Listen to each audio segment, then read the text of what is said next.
all of us, all of the Hope Unlimited churches, we've been following the particular series, and it is Just Stand. And we are focusing on the 10 commandments, the 10 commandments that we find in the Bible. Why? Because I think every now and then we should revisit our core values.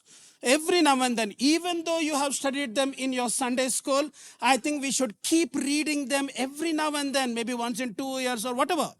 Every time, not just the 10 commandments, there are certain things which we always have to revisit because they are our foundational values. And we have to keep growing stronger in our foundational values. So we are going in the reverse order. We started with commandment number 10. Right now we are in the 9th week. So we are looking at commandment number 2.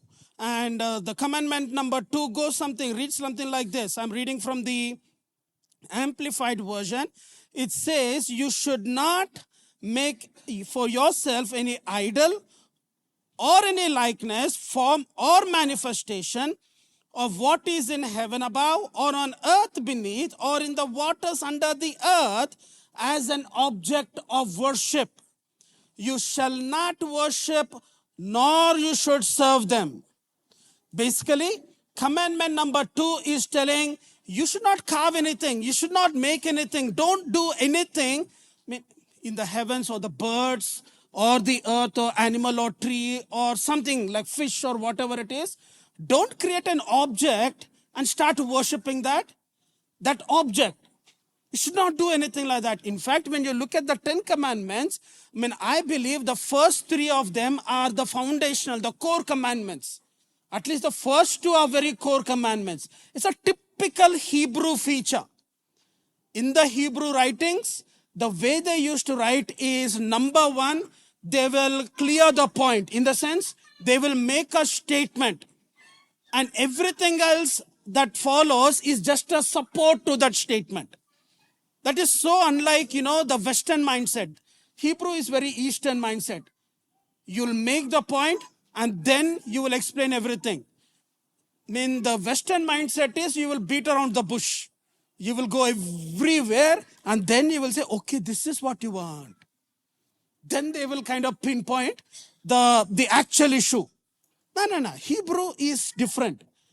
Here also, the first 3 commandments are the important ones. Next week, you will study the most important of all of the 10 commandments. And they go something like this. Let me read them for you. Number 1, you shall have no other gods, no gods before me. Number 2 is what we're going to look today, is you will not make any idols to worship. Number 3 is what you saw last week. You should not take the name of the Lord your God in vain. Core, foundational statements. That's Hebrew. For example, look Psalm 23. The core statement is 23 verse 1. The Lord is my shepherd. Everything after that is because of statement number 1. I will lie down in green pastures. Why? Because the Lord is He leads me beside the still waters. Why? Because the Lord is your shepherd. Or Psalm 91. He who dwells in the secret place of the Most High. That's the core statement. Everything else is just an addition or supportive to that statement. Because you dwell in the shadow of the Almighty, no arrow will harm you, no disease will come next to you, He will protect you, no lion will overpower you, you will not be scared. Why? Because you are under the shadow of that's the way it is written. So what we're going to study today and also next week are really important. Because every other commandment flows through that. Look at these first 3 commandments. You should not have any other gods other than me. And all the other commandments are linked to that. You should not commit adultery. That's commandment number 7. Why you should not commit adultery? Because you are honoring the Lord your God. Because there's no other God other than the God who we serve. You should maintain Sabbath. You should dedicate it for the service of the Lord. Why? Because the Lord is your God. You should not steal. Why? because God is watching over you and the Lord is your God. Everything comes to that point. Let's look at the context of the 10 commandments and then we will go a little more deeper. Israel was in captivity or was in bondage, slavery for 400 years. And in these 400 years, they had very little knowledge about God Yahweh. They knew that this God appeared to Abraham and he gave him a promise. I will give you an inheritance. Get out of the land of Ur. Abraham, in obedience, starts following the Lord. The Israelites knew that promise. And oftentimes, they would call on this God or they would refer to him as the God of Abraham, Isaac, and Jacob. That's how they referred. Other than that, do they know about the nature of this God? I don't think so. They had an idea that this God is righteous, this God is good, and he was very close to Abraham. That little idea they had. But what is the nature of this God? What does he want from us? They were not really that well educated about that. But on the other side, the Israelites for 400 years, they learned about the Egyptian gods. Because they were everywhere. Unlike the God of Abraham, who is only one, Egypt had 2,000 plus gods. Everything they could see is a god. They could look at a water bottle and say, that's a god. They would come up with different things. And in many cases, the Egyptian gods are like crazy in the sense, they are very angry all the time. They have big egos, very often times in a polytheistic culture, what you will find is the lives of the people who worship their gods is more holy than the gods themselves. Any polytheistic culture. Why? Because in polytheistic meaning any culture which has many gods. So you will look at the stories of their gods. They lust after each other. They fight with each other. They're waging war with each other. And who are the victims? Collateral damage. Everybody who's worshipping. Everybody who's worshipping them. Because one God will come and say, if you don't worship me, in Egypt, there's a goddess called over Nile, the river Nile. If you don't worship me, I will cause a flood. Or there will be a drought.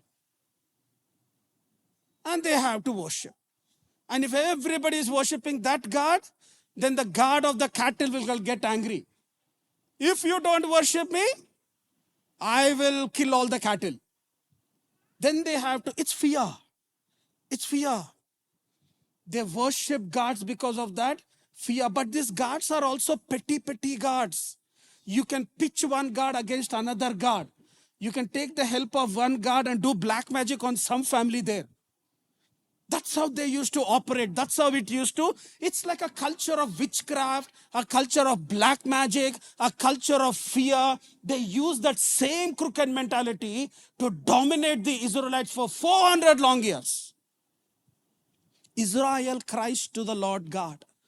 And the Lord says, I have seen, I have heard, and I am coming to rescue. What God does, he routs the gods of Egypt. Look at the 10 plagues that fell on the land of Egypt. Every plague is targeted against one god or the other. He targeted their gods left, right, and center. By the end of those 10 plagues, what Israel knew was that their God is greater, powerful than any other God everywhere. Forget about Egypt. Every other nation in that area started getting scared of Israel. Jericho, people of Jericho lived in extended amount of fear. Extended amount of fear because, the first time the Israelites messed up, they thought they are giants, we can't conquer them. 40 long years they roam and they go back. And you know what the people of Jericho say? We were scared of you. And the Israelites were, they just messed up. But every other gods of every other nation were scared of this God, the God of Israel. And how did God of Israel manifest himself? Plague after plague, plague after plague. One plague more severe than the plague that went by. The deadliest of them, God killed their God, or God of Israel killed Pharaoh's son, the next heir through the throne. Then Egypt lost it. And they let the children of Israel go. But there is a problem with Israel. And I think that problem is like, I also kind of have that problem. Because when Israel came out of Egypt into the wilderness, 3 days they walked in the desert. And on the third day started complaining. It's like, God, we don't have water. Then they find a pond. And in that pond, when they drink, it was somewhere bitter. God, we have bitter water. You got us from Egypt and you have brought us to bitter water. You want to poison us and kill us in the desert. Man, he got you out of 400 years of slavery. You don't talk like that when you are freed from slavery. But Israel, I think I am also like that. When I am going through a bad time, I'll cry and say, God, please help me. But once he rescues me, I'll say, God, why are you not giving me any extra? That's me, not like you. If you're smiling, you also understand. Okay, so Israel complained. Then God says, okay, take a stick, throw it in that pond, Rabbi. Yeah, that water will become sweet. And they drank that water. Then God told them, man, I did this just to test you. Because the way you responded to the Egyptian gods was with fear. But I lovingly rescued you. Remember, when the angel of death passed by, I protected everybody in your family. When the cattle was dying, I protected every cattle in your household. When the hailstorm came, when there was no sunlight all over Egypt, only in the land of Goshen, I gave sunlight and no plague ever came close to the children of God. That's how I took care of you. And he says, now just 3 days later, you're complaining against the God who delivered you from bondage. 45 days after they leave Egypt, Israel's second complaint comes. And the second complaint is, God, in Egypt, we had onions and garlic. We had the masala. But in the wilderness, we don't have anything. You brought us out into the wilderness so that we can be starved to death. God gets upset again. But either way, from that day till the next 40 years, every day, manna would, except the Sabbath day, manna would fall down from heaven. Every day. Again, the Lord reminds them, telling them, I am doing this in order to test you. Because in our lives, not every time will be a great rescue, right? We will all go through bad times, right? Okay, you can be quiet. If you're a Christian, you will go through bad times. If till now you have not gone through any bad time, hang on, my brother. Hang on. Continue serving the Lord. Somewhere very soon something is going to happen. That's the reality of life. Yeah, some of you people had a good life before you became a child of God. But the moment you said, Jesus is my Lord and Savior, your family said, get out of my house. Right? There are a good number of people like that. You struggled the moment you accepted Jesus Christ as your Lord and Savior. The Lord said, will you still serve me during that time? Will you still continue to put your trust in me during that time? Or else, will you do a bargain deal like how the Egyptians did with their gods? God, I will sacrifice a chicken. You put a curse on that fellow. I'll sacrifice a bull or a goat. You give me this one. That's a give and take relation. It's like a commercial deal, with those gods. But God, Yahweh is offering free food, free deliverance, and He is guiding them. Literally, He is guiding them. There's a pillar of fire that goes in front of them in the night. There's a cloud that is leading them, giving them the shade. Free of cost. There's nothing attached to it.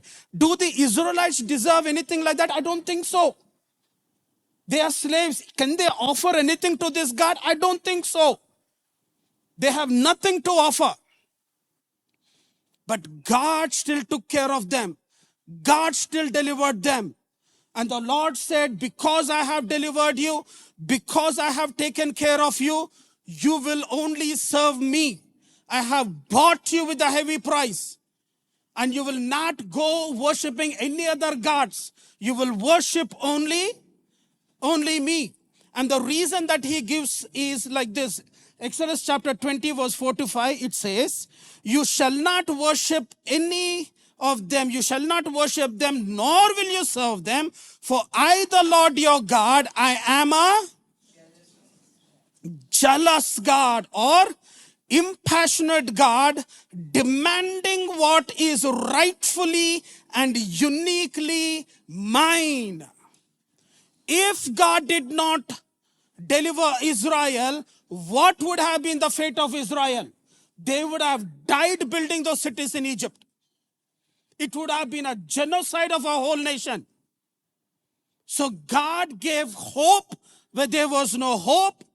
God delivered them from an enemy who was superpower during those times. And he says, you are uniquely mine. Because without that deliverance, without the Red Sea experience, without the plagues coming upon you, Israel, you don't have a chance to live. If you're alive only because of God Yahweh. And then he makes a demand telling, you will not worship any other God other than me. And you will not stoop down to a level of carving a tree or a stone and telling, I will worship that one. Fair enough from God's side, right? Because without God Yahweh, Israel is nothing. And I think that's the truth to me also. Without God, I don't think I'm anything. And that's true for every one of us also, right? Without God, what are we? If God didn't save us, what are we? Or I can talk like a Christian. Without Jesus dying on the cross for me, who am I? I have absolutely no value. I'm destined for the fires of hell. I only stand in front of you because Jesus died for me in my place. My sins were too heavy till Jesus set me free on the cross.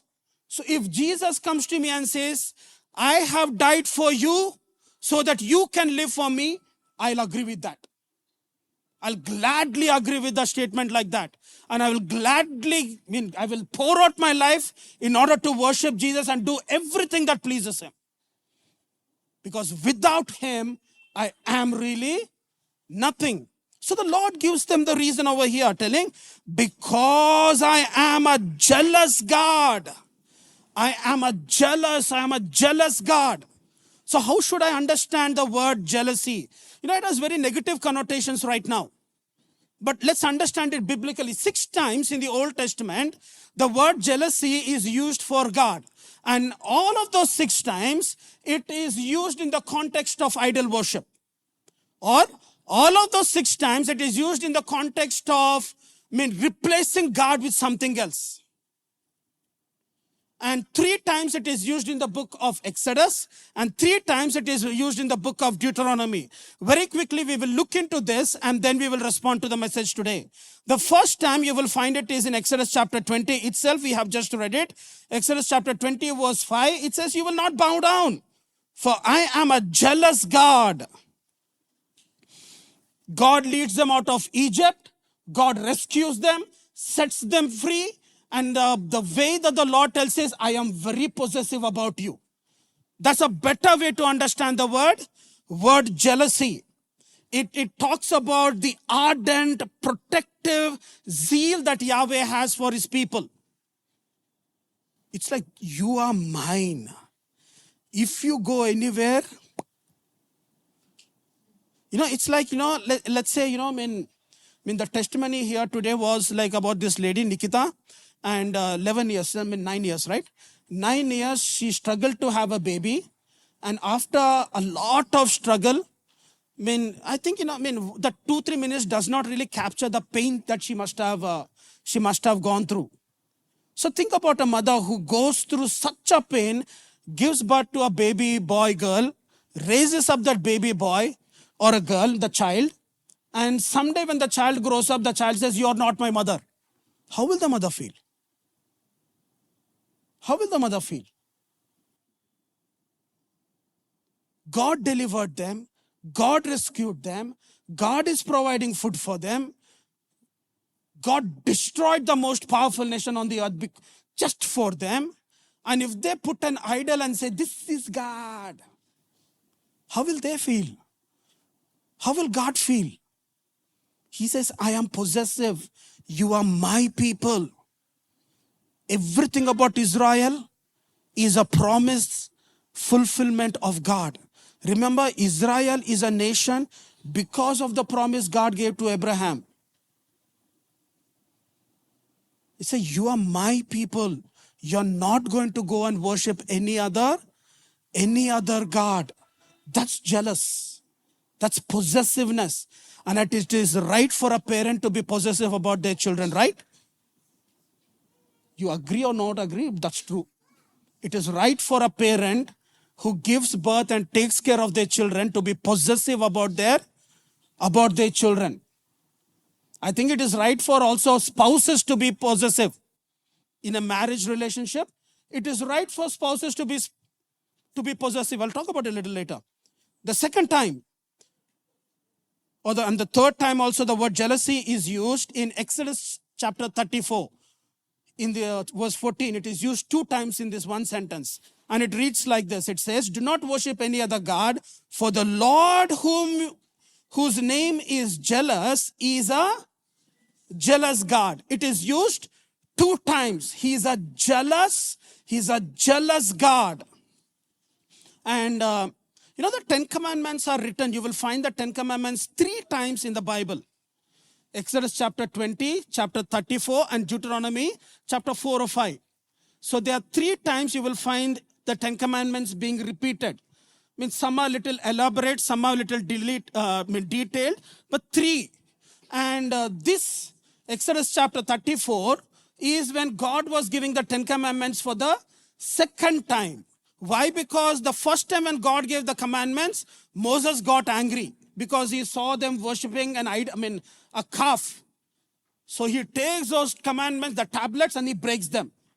Then in chapter 34, God says, come back to Mount Sinai and carve those 2 tablets again, because I will again write the commandments and I will give them to you, the same commandments. That's what the Lord says. And what is the intensity over here? He says twice, "My name is jealousy. I'm a jealous God." In a way, God is telling, no idol is a right representation of who I am. No idol, no picture, nothing can actually represent God, right? So don't even think about it. Don't even think about doing anything like that. Don't say, because this picture is nice, it represents God, I will just worship this picture as if it is God. Let me just give you an example. It's like a metaphor. Only part of what I'm going to say is true, but you will get the point. I know a lot of people who come to church and they're married right now, happily married. But when they were going through their, let's say, romantic relationship, most of the time, whenever they used to come to the church, they were always on their mobiles, right? Oh, you're so quite good. They were always on their mobiles. At least right now, we have that, the earphones or the earpods and all those things. Let's say 10, 15 years ago, none of us really, we had any of those things. And a good number of my friends itself, whenever they're driving a 2-wheeler also, they used to go like that. And some of them have a permanent damage. They are like this only. So if you look at anybody like this, they can say, "Oh, he was in love long time ago." So they used to talk on the phone all the time. Finally, whatever it is, they got married. But this is just an assumption, okay? What if the husband says, man, I spoke to you for years together on the phone. We said all those loving words, everything on the phone.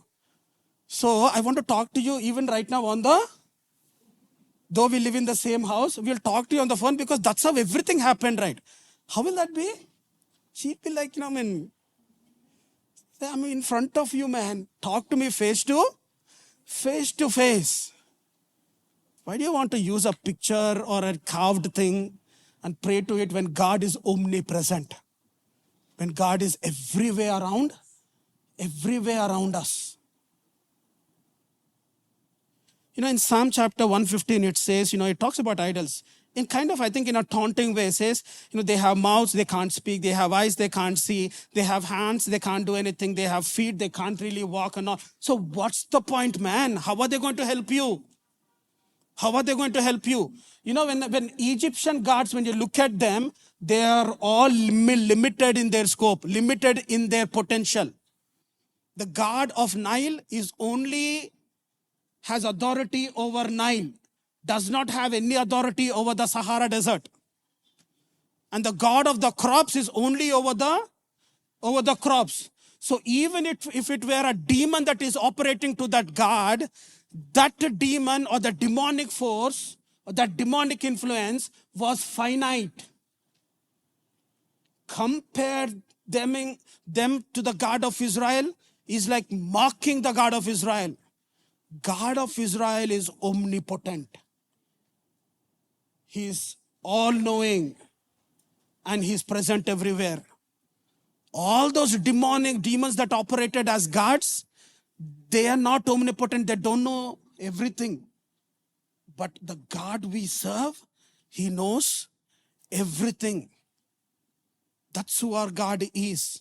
In Jeremiah also mocks people who worship idols and he compares them to a scarecrow. Jeremiah chapter 10, verse 5, it says, like a scarecrow in a cucumber field. Their idols cannot speak. They must be carried because they cannot really walk. Do not fear them. They can do no harm. Now, what is a scarecrow? All you do is, you'll put this very scary human-looking object in a field so that the birds will not come and eat the grain. And what will that do except standing there? Absolutely nothing. Except scaring. If somebody looks at that, they'll get scared. What is this? But except that, it can't move an inch. He compares them, telling, why are you getting scared of things like that? They're just standing there. They can't do anything. The fourth place where you find the word jealousy is Deuteronomy chapter 4, verse 24. Be careful and do not forget the covenant of the Lord your God that He made with you. Do not make for yourself an idol in any form of anything that the Lord your God has forbidden. For the Lord your God is a consuming fire. He is a jealous God. The word jealous God is combined with the word consuming fire, meaning He does not tolerate anyone else. In the book of Isaiah, God says, I don't share my glory with mortals. I will not share it with anyone else. Deuteronomy is one book. Let me just explain this. Moses came to the end of his life. And by this time, Moses understood that God had banned him from going into the promised land. And he explains this in chapter 4. He explains, I did something mistake. That's why God told me not to go into the promised land. But then for 40 years, Moses took care of the needs of Israel. So like an elderly father, he was around 120 years old or so, he writes this book, encouraging them. Let me try and put it in common language. Let's say my parents gave me instruction as I was growing up. And finally, when they know that, they have only 2 or 3 weeks left, they again call me and they tell, hey, please remember what all I taught you, what all we stand for. It's like that. the parting speeches of Moses. He writes it with a lot of concern. You know, this Moses is not the short-tempered Moses you find in the book of Exodus. This Moses is meek. And many a times when God's anger burned against Israel, Moses stood in the middle and he said, God, please, what will other nations tell about you? Please don't destroy them. That's the Moses. And he's pleading with the Israelites, telling, don't go back to idol worship. Don't do anything like that. Because my God is he's a consuming fire.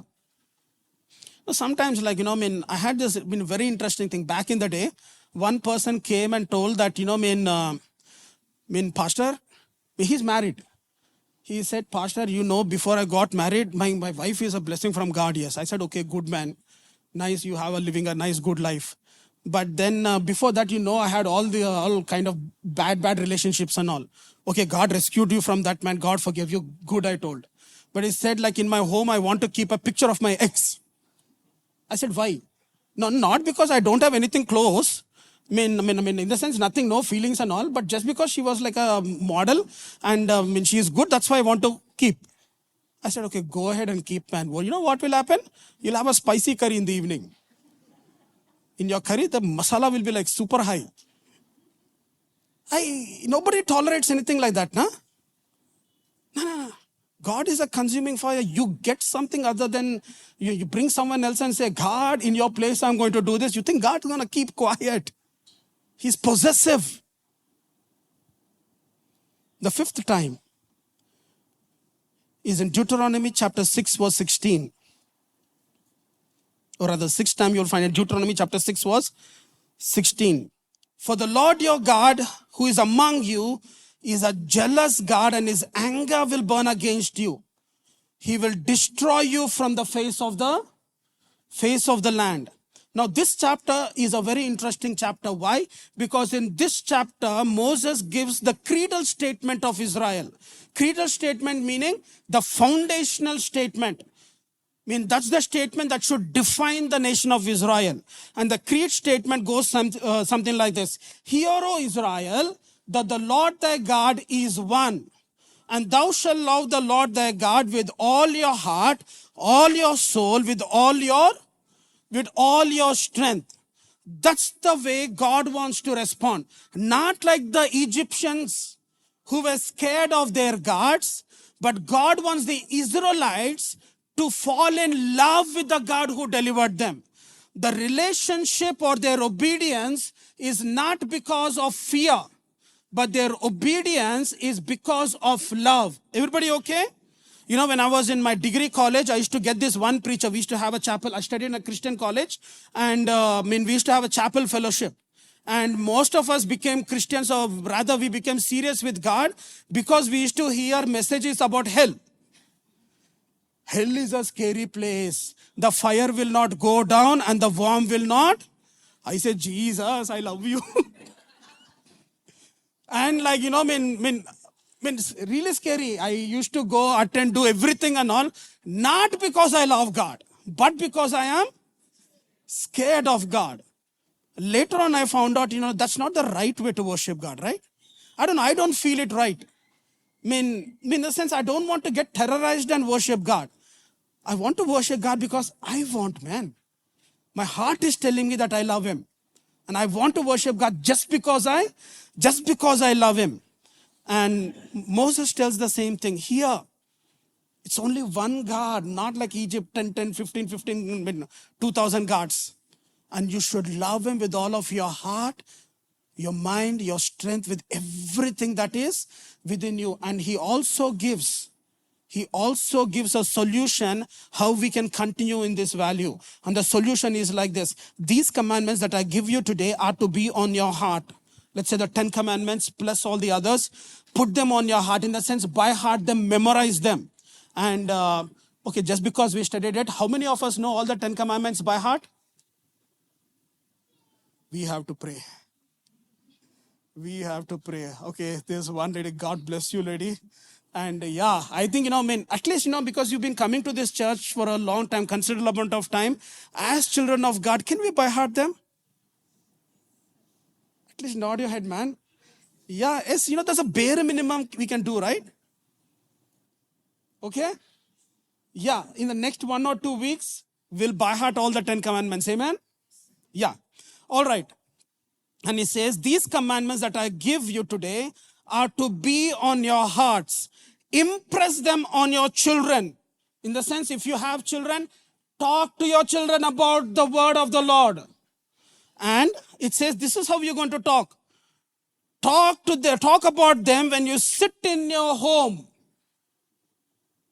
And when you walk along the road, when you lie down and when you get up. Talk about them. Tie them as symbols on your hand. Some of you young people, I don't know, some of you pakka might be having that band. Some band which says Jesus loves you, Jesus cares for you. One of those things. And tie them as symbols on your hands and bind them on your foreheads. Write them on the doorposts of your houses and on your gates. I keep visiting houses and all. And one blessed thing that I see is when I go to some of your houses, is you'll have a nice frame telling, God is the Lord of this house. Or like, behold, I stand at the door of your, or the Lord is my shepherd, or our Father who art in. One of those things. I think it's a good thing, man. And if you have a vehicle, put a sticker in there. And good number of them, like I've seen them on your laptops. Yeah, that's good actually. Before you browse anything weird, that sticker will remind you. I'm watching you.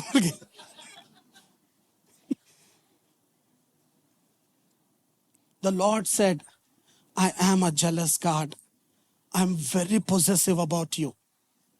I'm so possessive about you. I don't tolerate you running to someone else instead of me. When a child is in deep problem and they goes to your neighbor's house instead of coming to you, how will you feel? God got hurt. And he says, don't do anything like that. Idol worship. Remember, whatever 10 commandments that we are studying right now, these are the foundation for Israel. 39 books you will find in the Old Testament.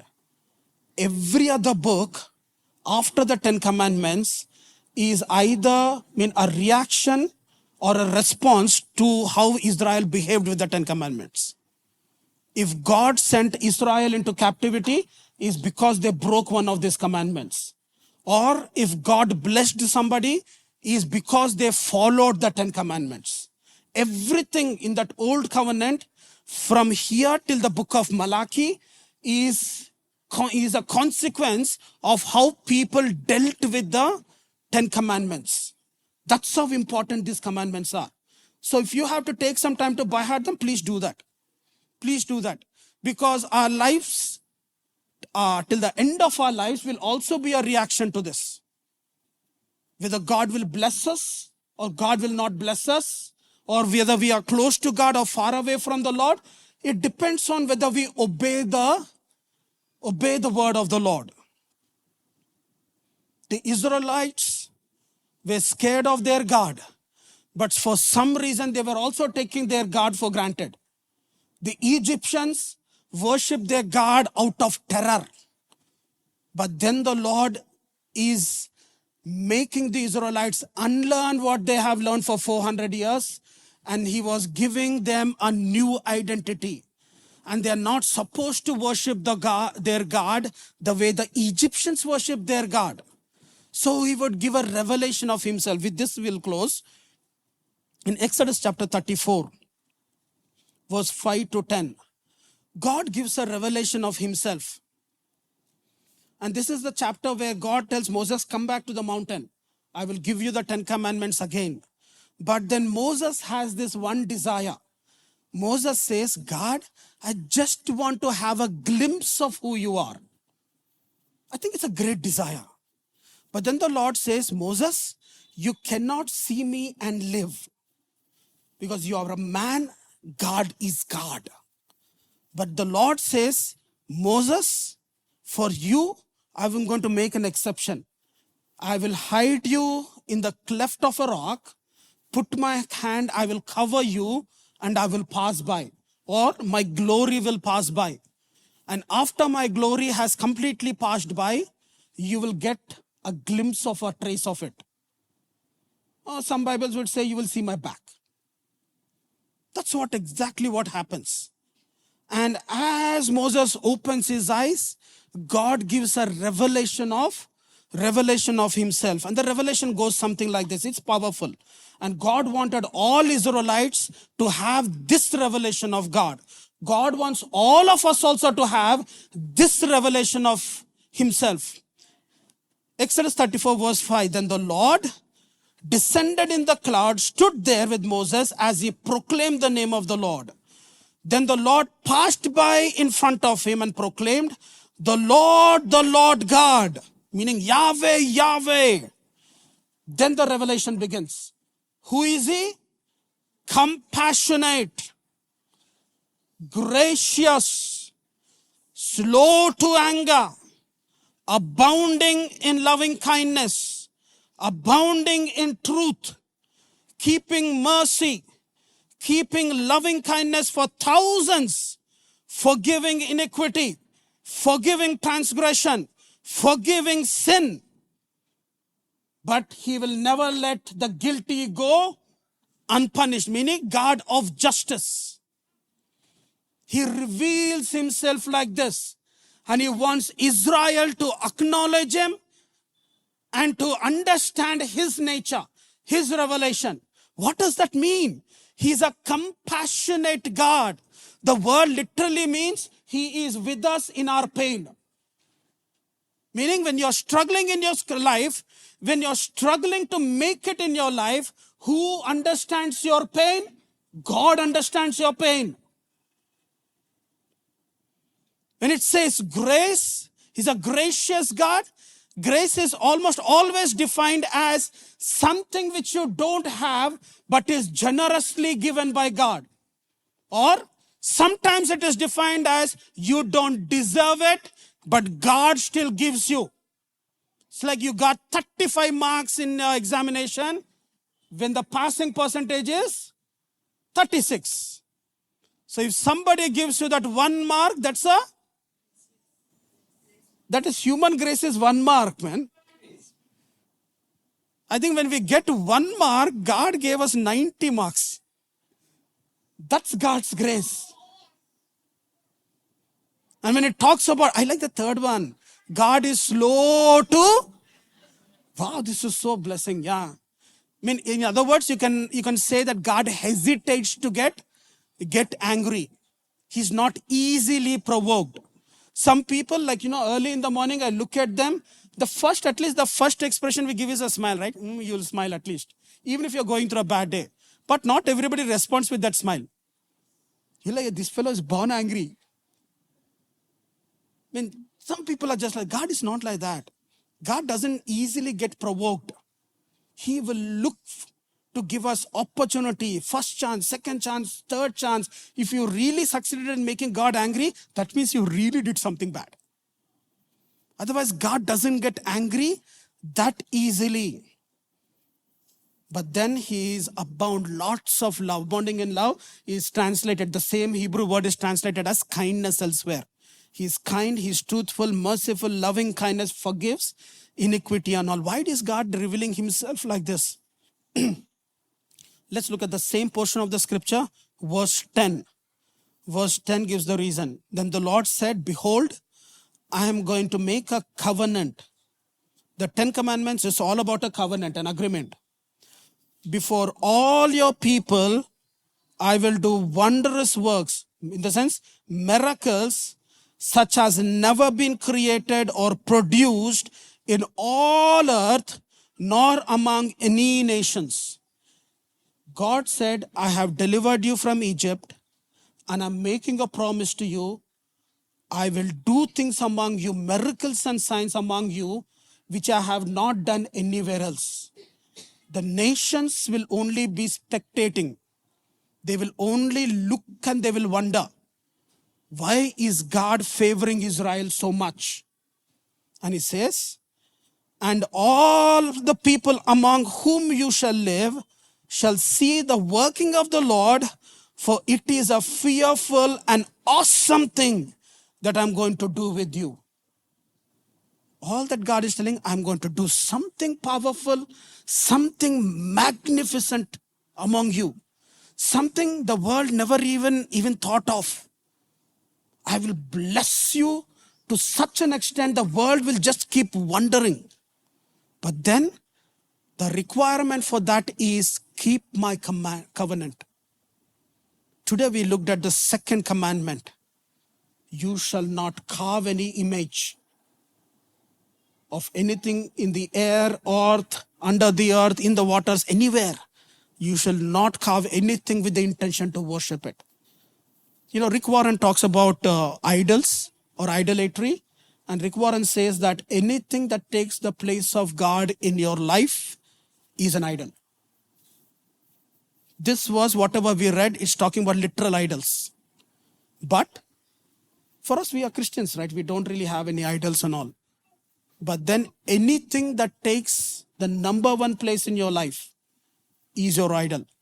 So if anything is number one other than God in your life, that means there is idol worship going on. So let's make a choice. Today is a time to make a commitment telling God, I will fulfill my side of the covenant. I will worship only you. I'm telling you, you will reap the benefit of it. You will be blessed among the nations.